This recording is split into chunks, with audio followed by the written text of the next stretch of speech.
അവധി ദിവസങ്ങൾ കുടുംബത്തോടൊപ്പം ആഘോഷിക്കാൻ ഒരു സ്വപ്ന ഇടം തേടുകയാണോ? ഗ്രാമീണതയുടെ സൗന്ദര്യവും ആധുനിക സൗകര്യങ്ങളും ഒരുമിച്ച് ചേരുന്ന ആനമല ഹോം സ്റ്റേസിലേക്ക് സ്വാഗതം. തനത് കൈത്തറി വസ്ത്രങ്ങൾ നെയ്യുന്ന നെയ്ത്ത് കേന്ദ്രവും ഇവിടെ സന്ദർശിക്കാം. പ്രകൃതിയോടിണങ്ങി മനസ്സ് നിറഞ്ഞ് ആഘോഷിക്കാൻ ആനമല ഹോം സ്റ്റേസിലേക്ക് വരൂ. കൂടുതൽ വിവരങ്ങൾക്കായി വിളിക്കൂ 9035290919. പഴയന്നൂർ ബ്ലോക്ക് പഞ്ചായത്തിൽ വികസന കുതിപ്പിന് കരുത്തേകാൻ 53 കോടി രൂപയുടെ ബഡ്ജറ്റ് അവതരിപ്പിച്ചു. ഭവനം, കൃഷി, ആരോഗ്യം എന്നീ മേഖലകൾക്ക് ഊന്നൽ നൽകുന്നതായിരുന്നു വൈസ് പ്രസിഡന്റ് KP അനിൽ അവതരിപ്പിച്ച ബഡ്ജറ്റ്. ഭവന നിർമ്മാണം, ആരോഗ്യം, കൃഷി, ദാരിദ്ര്യ ലഘൂകരണം എന്നീ മേഖലകൾക്ക് മുൻഗണന നൽകി മാതൃകാപരമായി ഒട്ടേറെ വികസന സേവന പ്രവർത്തനങ്ങൾക്ക് ലക്ഷ്യം വെച്ചുള്ള ബഡ്ജറ്റ് പഴയന്നൂർ ബ്ലോക്ക് പഞ്ചായത്ത് അവതരിപ്പിച്ചു. പുതിയ ഭരണസമിതിയുടെ ഈ കന്നി ബഡ്ജറ്റ് വൈസ് പ്രസിഡന്റ് KP അനിലാണ് സഭയിൽ സമർപ്പിച്ചത്. 53,54,79,924 രൂപ പ്രതീക്ഷിത വരവും 49,96,82,200 രൂപ പ്രതീക്ഷിത ചെലവും പ്രതീക്ഷിക്കുന്നതാണ് ഈ ബഡ്ജറ്റ്. 3,57,97,724 രൂപ നീക്കിയിരിപ്പും ഇതിൽ വിഭാവനം ചെയ്യുന്നു. Block panchayat president P. പ്രശാന്തി ആമുഖ പ്രസംഗം നടത്തി. ഏറ്റവും കൂടുതൽ തുക വകയിരുത്തിയിരിക്കുന്നത് ഭവന നിർമ്മാണ മേഖലയ്ക്കാണ്. ലൈഫ് PMAY ഭവന പദ്ധതികൾക്കായി 10,79,48,000 രൂപയാണ് ബഡ്ജറ്റിൽ നീക്കിവച്ചിരിക്കുന്നത്. ആരോഗ്യ മേഖലയെ ശക്തിപ്പെടുത്തുന്നതിനായി 2.5 കോടി രൂപ വകയിരുത്തി. Chelakkara taluk hospital, Pazhayannur CHC, Thiruvilwamala FHC എന്നിവിടങ്ങളിൽ ഡിജിറ്റൽ സംവിധാനങ്ങൾ മെച്ചപ്പെടുത്തുന്നതിനും അടിസ്ഥാന സൗകര്യ വികസനത്തിനുമായി ഈ തുക വിനിയോഗിക്കും. കാർഷിക മേഖലയിൽ നെൽകൃഷി വികസനത്തിനും ക്ഷീര കർഷക ക്ഷേമത്തിനുമായി 1,43,07,750 രൂപയാണ് മാറ്റിവെച്ചിരിക്കുന്നത്. കേരള സർക്കാരിന്റെ നവകേരള പദ്ധതികളുടെ ചുവടുപിടിച്ച് പഴയന്നൂർ ബ്ലോക്ക് പഞ്ചായത്ത് വികസന പാതയിൽ മുന്നേറിക്കൊണ്ടിരിക്കുകയാണ്. മാതൃകാപരമായ ഒട്ടേറെ വികസന സേവന പ്രവർത്തനങ്ങൾ കഴിഞ്ഞകാല ഭരണസമിതികൾക്ക് നടപ്പിലാക്കാൻ കഴിഞ്ഞിട്ടുള്ളതാണ്.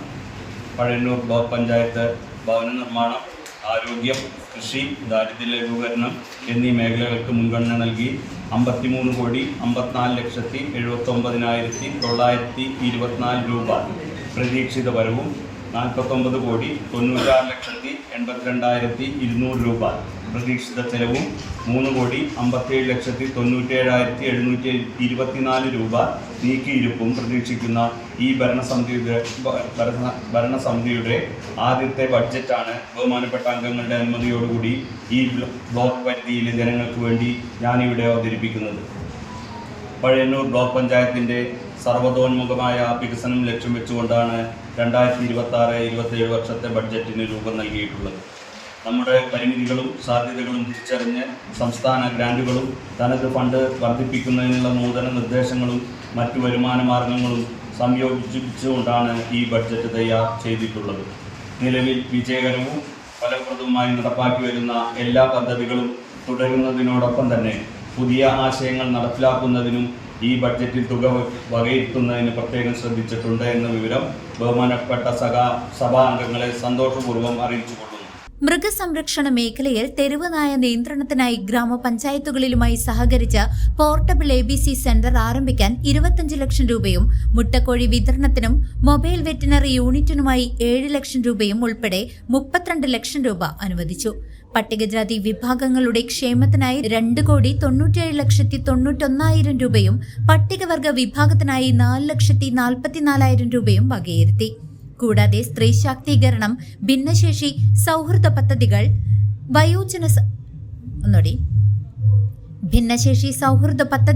വയോജന സംരക്ഷണം, വ്യവസായം, അടിസ്ഥാന സൗകര്യ വികസനം എന്നിവയ്ക്കും ബഡ്ജറ്റിൽ മതിയായ തുക നീക്കിവച്ചിട്ടുണ്ട്.